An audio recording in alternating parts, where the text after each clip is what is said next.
जिस तरह से तुम हमसे बात कर रहे हो उससे मुझे एक बात तो समझ में आ गई है, और वो ये है कि अरबाज तुम ही हो। अब मेरी भी एक बात ध्यान से सुनो। मैं आखिरी बार कह रहा हूं, मेरा कार्ड मुझे दे दो, वरना अच्छा नहीं होगा।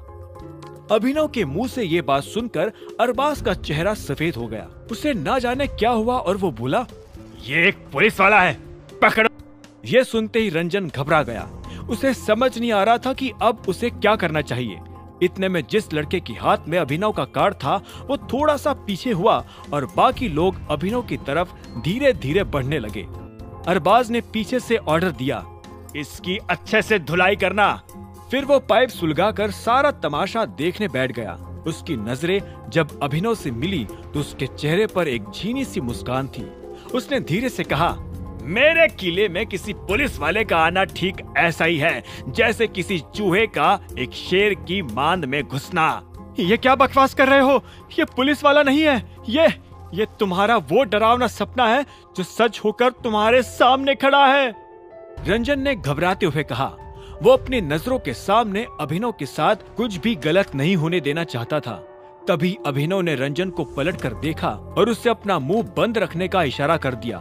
वो चाहता तो खुद ही अपनी पहचान बता सकता था, लेकिन तभी उसे अकरम से किया हुआ वादा याद आया और इसीलिए वो चुप हो गया।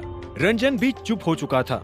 उधर जब वो लड़के अभिनव पर हमला करने के लिए कूदे तो रंजन भी उन्हें पीटने के लिए उनके ऊपर टूट पड़ा।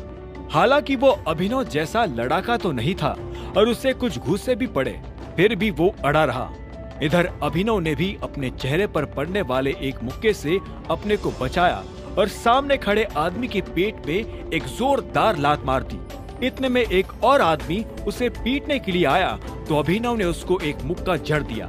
फिर उसने अपने बगल में देखा तो पाया कि रंजन के सामने ढेर सारे लोग खड़े थे। रंजन के लिए उनसे अकेले निपट पाना मुश्किल था। ऐसे में अभिनव उन लोगों की तरफ कूदा और रंजन के साथ उन लड़कों को पीटने लगा। फिर उसने रंजन को दो लड़कों के चंगुल से छुड़वाया और बोला, तुम ठीक हो? रंजन ने हाँ में सिर हिलाया और बोला, थैंक यू बॉस। तभी पीछे से अरबाज की आवाज आई, लगता है चूहे को शेर बनने का बहुत शौक है। इतना कहते ही अरबाज ने अपनी टेबल में रखी बंदूक निकाली और अभिनव की तरफ तानते हुए बोला, चल अब शान पत्ती बहुत हुई, चुपचाप हाथ ऊपर कर और कोने में खड़ा हो जा। अरबाज के हाथ में बंदूक देखते ही उसके सारे लोग एक एक करके पीछे हटना शुरू हो गए, क्योंकि अब बंदूक की नली सीधी अभिनव के माथे की तरफ तन चुकी थी। ठीक इसी वक्त रंजन को लगा कि अब उसके पास सच बोलने के अलावा और कोई चारा नहीं है। उसे डॉन की कही बात याद आ रही थी, अगर अभिनव को कुछ हो जाएगा तो डॉन और रंजन जैसे लोग एक पल में ही अनाथ हो जाएंगे। इसीलिए वो चिल्लाते हुए बोला, यह टाइगर है। ये सुनते ही अभिनव निराश हो गया। उसे गुस्सा तो नहीं आया, फिर भी उसे अच्छा नहीं लग रहा था। अरबाज ने एक पल के लिए अभिनव को घूरते हुए देखा और बोला, टाइगर। और इतना कहते ही वो जोर जोर से हंसने लगा। रंजन और अभिनव एक दूसरे को देख रहे थे। इतने में अरबाज ने कहा, ये और टाइगर मेरे साथ चालाकी बहुत भारी पड़ती है बच्चे।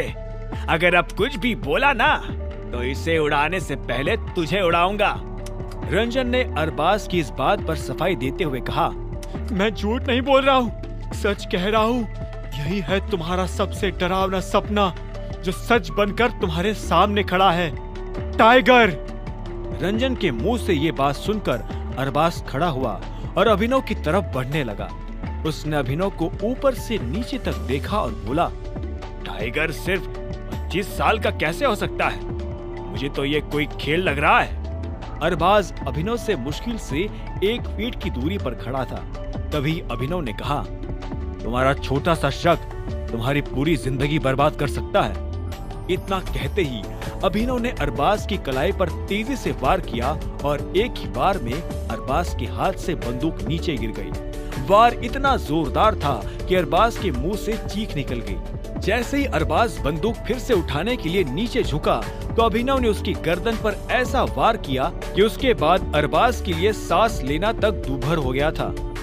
अभिनव ने अपना पैर बंदूक पर जमा दिया ताकि कोई और उसे ले ना सके। तभी वो आदमी जिसके हाथ में अभिनव का कार्ड था उसने अरबाज की तरफ देखते हुए अभिनव से पूछा, ये तुमने बॉस के साथ क्या किया?